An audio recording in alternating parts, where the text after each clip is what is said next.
سیدنا امیر معاویہ رضی اللہ تعالی عنہ کا جو سب سے بڑا مسئلہ ہے خلافت یزید کا، اس کے بارے میں آپ بات کو سمجھیں۔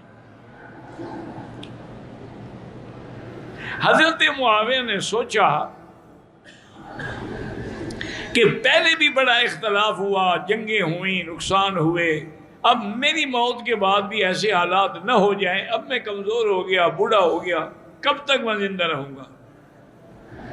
کیا میں اپنے بیٹے کو اپنی زندگی میں اپنے خلافت کے مقام پہ بٹھا دوں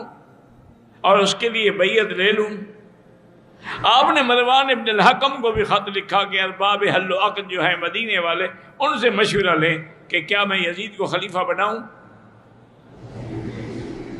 اور وہ جو رائے دیں مجھے لکھیں۔ انہوں نے بھی مشورہ لیا، ان سب نے بھی یہی کہا کہ حضرت معاویہ چونکہ بہت بڑے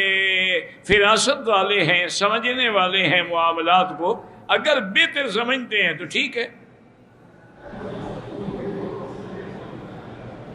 اور جب آپ نے یزید کے لیے بیعت مانگی اور فیصلہ کیا تو اللہ سے دعا کی کہ یا اللہ،